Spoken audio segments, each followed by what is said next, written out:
It's here for me mamuni akwaba eba Melodies Podcast YouTube channel. So say Asempa Aba na Assembly say 5 years ago 2014 Anglo Gold Ashanti mo company kesia na ewo Obuasi no shut down na Anglo Gold Ashanti no na mining company na wo share nkrofo na omo employ pa ebe shate down atrese enyuma begu ya na tiefo na 5 years ago no na enya asem ketwa nkrofo ebe breye pan na good news na say yes Anglo Gold Ashanti they are coming back na president Nana Addo Dankwa Akufo-Addo oni otumfo osai tutu trese omuko inhyemu kese a Anglo Gold Ashanti for ya trese omo reopening Anglo Gold Ashanti mines no na wo hwe de ema Anglo Gold Ashanti shut down na sikasem no ase na omo tumi make the amount of money na omo person omo make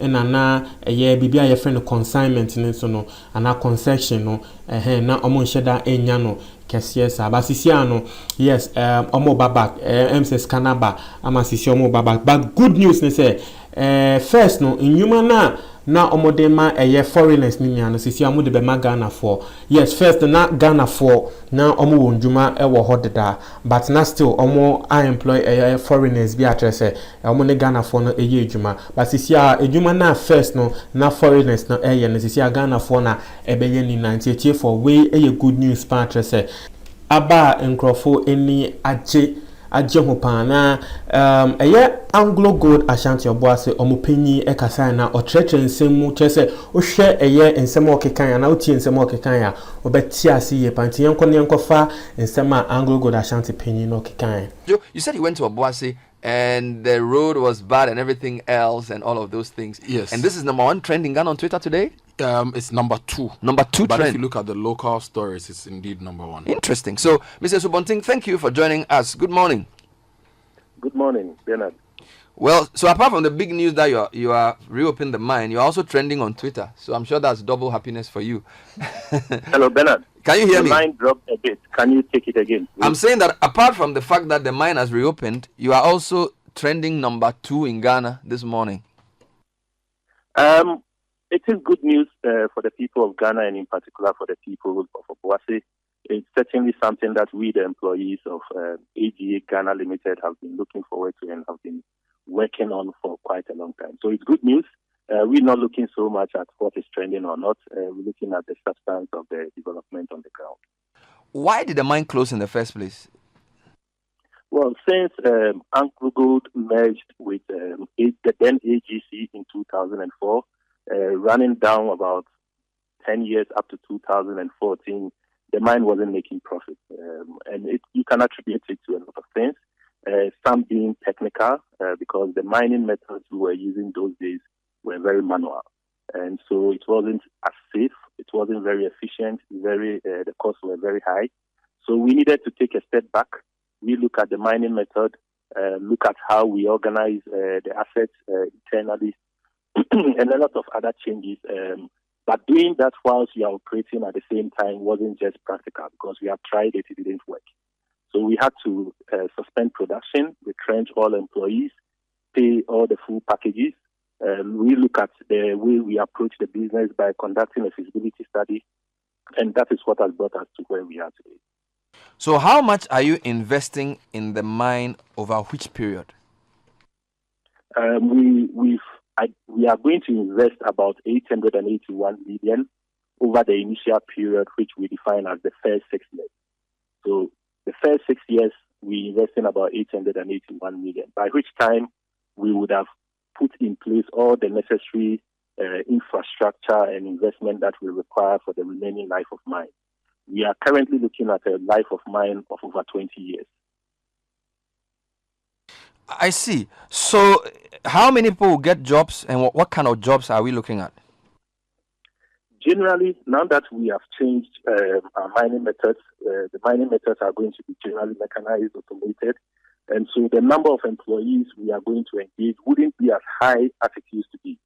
But at steady state production, we are looking at anything between 2,000 to 2,500 people engaged. The data skill level would obviously be higher than it used to be before we suspended production. Having said that, we would go through a construction period of about 2 years.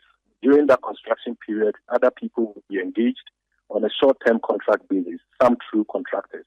But those are temporary in nature. But once we get to steady-state production, we're looking at between 2,000 to 2,500 people. And how much gold are we hoping to mine per year over the period? On average, life of mine, we are looking at between 400,000 ounces and 500,000 ounces per annum. Steady state. And on the basis of current gold prices, how much will that earn for the country? Looking at the royalties we pay and the corporate taxes, is there an estimate of what the country would earn per annum on the basis of the figures you've given? Yeah, there is an estimate, and I'll give you the calculations or the projections we have made for the life of mine. You remember I mentioned that we are currently looking at a life of mine of just over 20 years.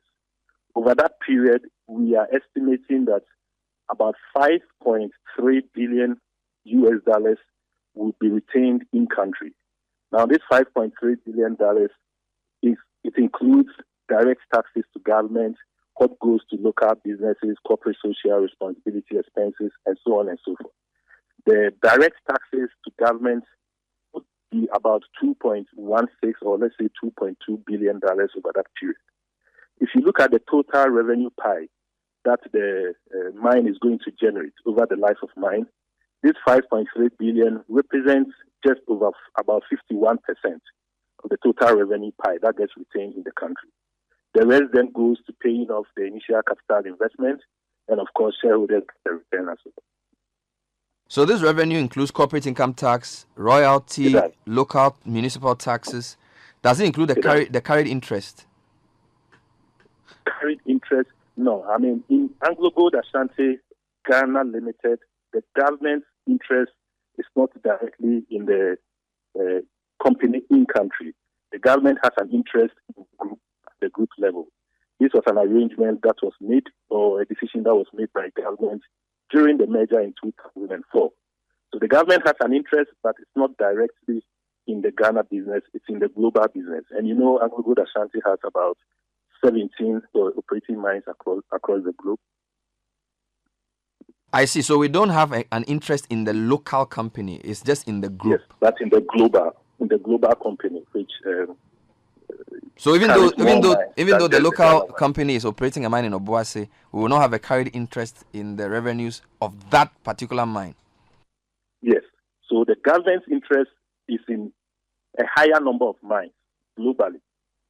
Like I mentioned, we have about 17 mines across the globe, in Australia included, including the Ghana one. So indirectly, the government has an interest, but it goes beyond that.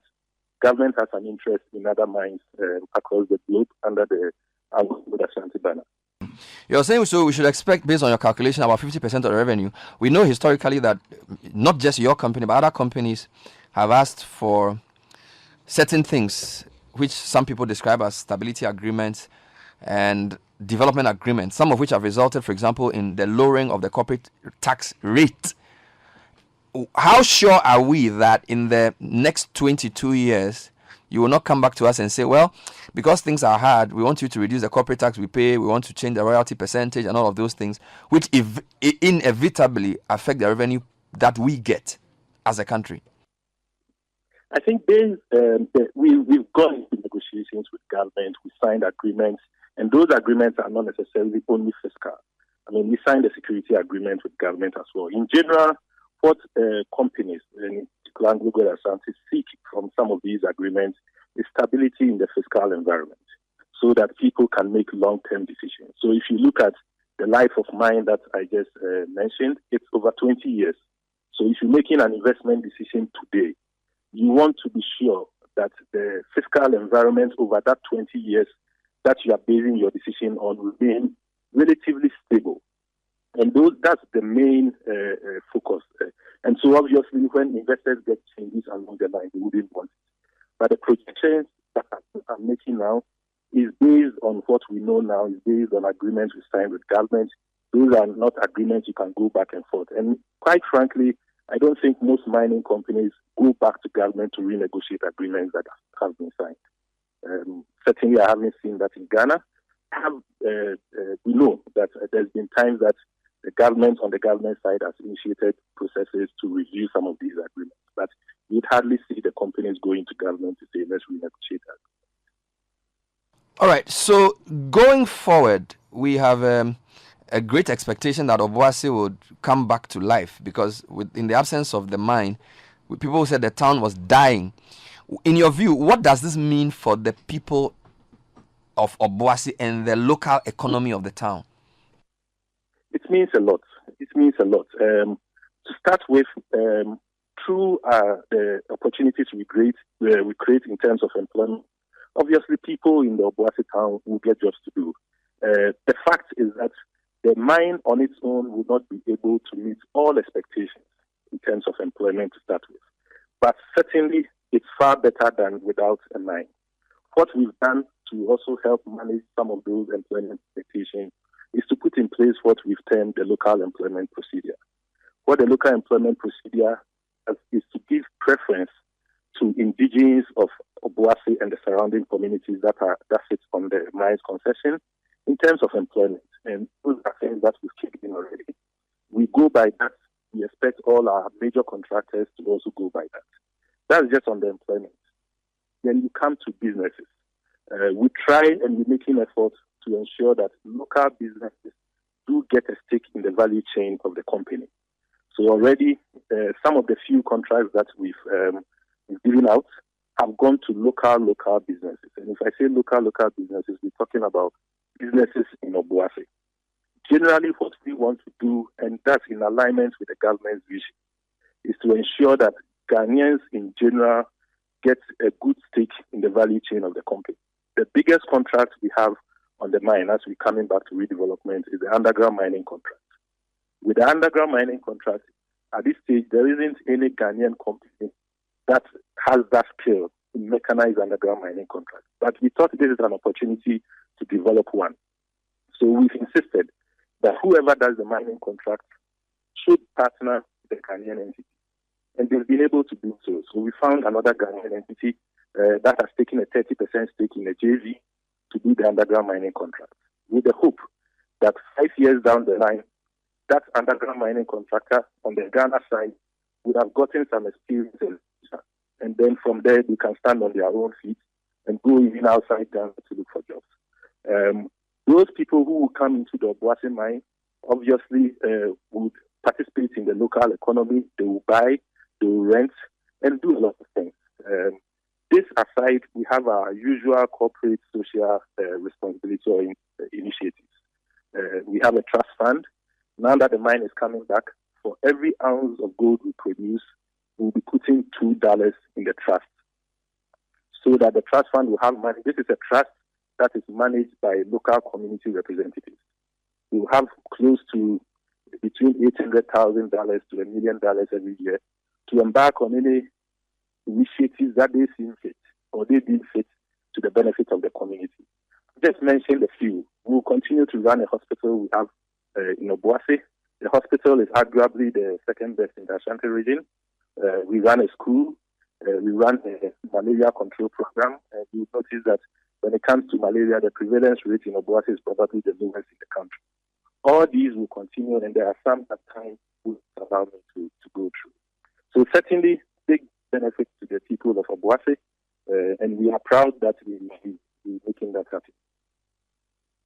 Apart from Obuasi, what other operations do you have in Ghana?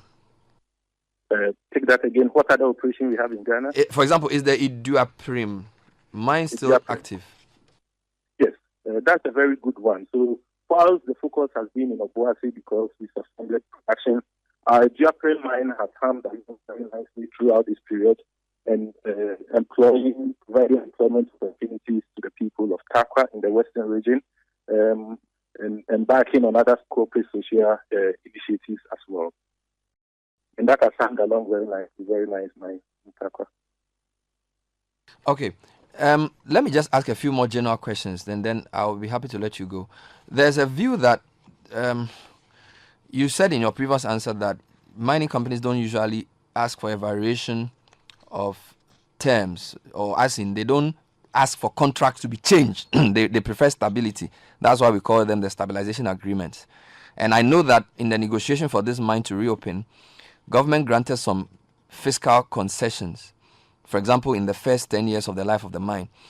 There are some people who feel that the mining investors are quick to demand for special case or variation in terms and conditions for them when the environment changes.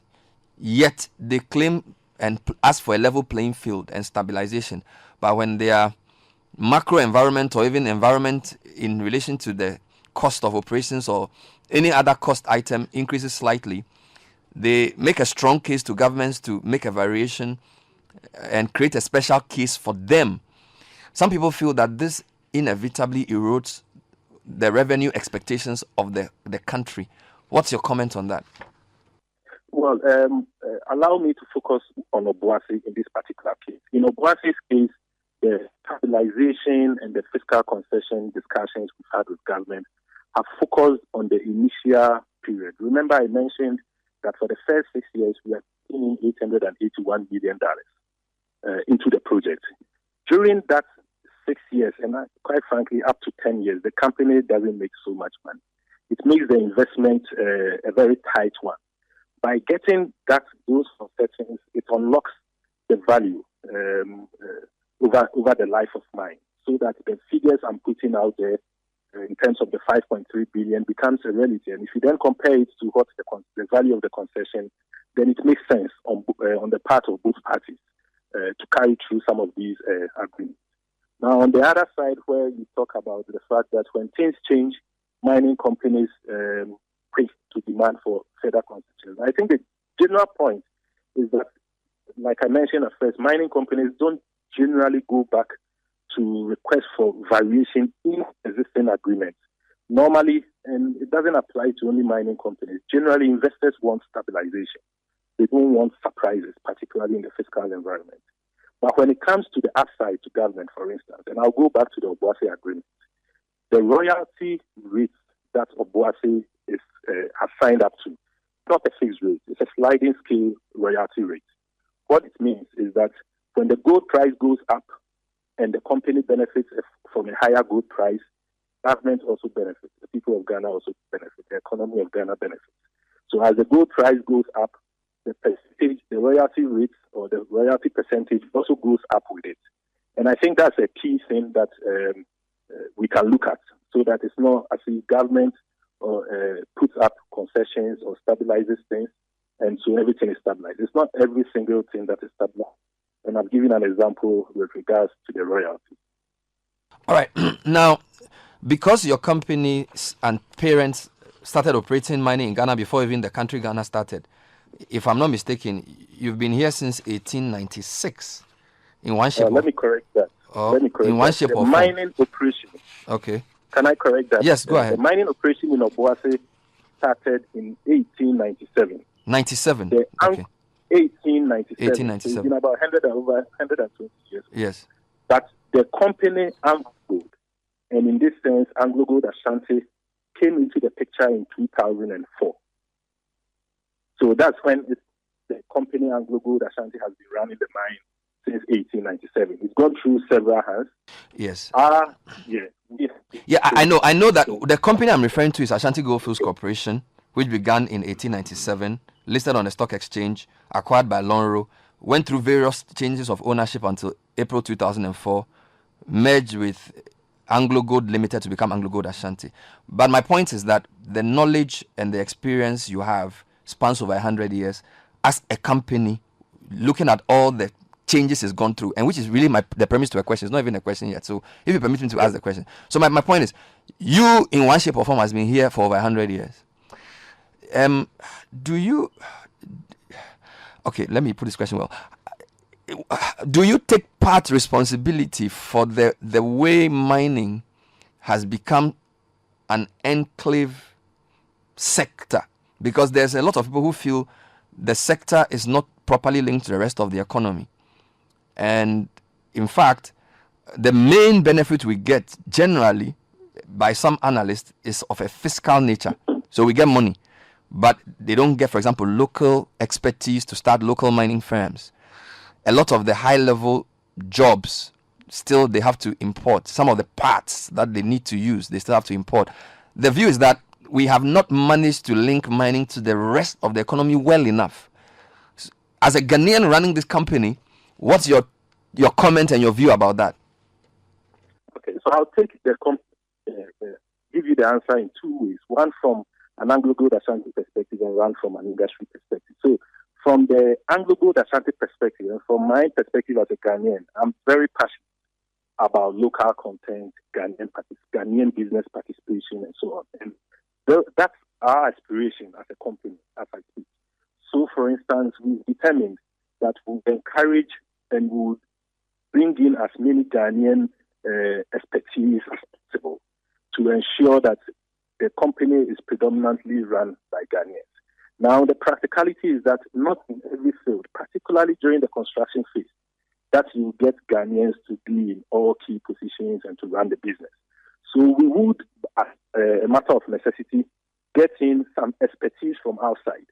But for each expert that we bring in, we give the person a Ghanaian, or say we put in place a Ghanaian that shadows the person, and then we have a transition period with development plans and so on and so forth. This is not something that just sits with us. This is something that we present to the regulator as well. And we know that we will be transitions. I've given the example about businesses, Ghanaian businesses participating. The example I gave you on the big mining contract or the biggest contract is just the mining contract. The same principle cuts across the other areas. And I can tell you the other mining companies in Ghana, the major ones, are all embarking on something. Without digressing so much, we've noticed recently that Goldfields did award its mining contracts to Ghanaian companies. So if you go there, it's two Ghanaian companies doing the mining for Goldfields. Newmont does a similar thing. And that leads me to the industry perspective. Anytime we talk about the linkages between the mining sector and the broader economy, if we keep putting it at the doorstep of mining companies alone, we would never find the solution. These are things that all stakeholders have to come to the table and ensure that we are able to groom Ghanaian companies from all angles. So take, for instance, there is a mining input the mining companies will acquire or buy. If it's not available, how do they get it done? Because from a mining company perspective, it makes perfect business sense to buy your inputs from Ghana. It makes business sense, apart from just the social aspect of it. For instance, you don't have to invest a lot in your stock because the person who supplies you the product is just next door. Your lead time, if you buy something from China or Australia or South Africa, it's in months. The person supplying those items is in Ghana, it probably takes a week or two to get there. You don't have to lock up your capital in that stock. But how do we find those companies? All stakeholders have to come to the table. Those companies, how much are they encouraged to set up in Ghana? Right, and most importantly, by Ghanaian companies. Do they have the capital? Is the fiscal regime set up in a way that encourages them to do so? If you take you look at the Ghana Chamber of Mines, we have identified, and I happen to be part of the chamber as well, we have identified some products for years that we are trying to get Ghanaian companies to take advantage of. As a chamber, we've even set up a platform where we put a list of products that we want Ghanaian companies, a portal for Ghanaian companies to go check it out and say, these are products that from an industry perspective, there is a critical mass of demand that somebody can apply business acumen to and set up and take advantage of it. You almost have a captive market. But we need all players to be at the table. If companies struggle to set up businesses, they can't get the funding to do it, and a plethora of other challenges. It becomes difficult and the mining industry becomes an easy target. I'm not trying to absolve the mining companies. But what I'm trying to say is that it's broader stakeholder discussion and alignment that needs to happen to ensure that we can build the base for manufacturing of mining inputs in country. Thank you very much for your time, and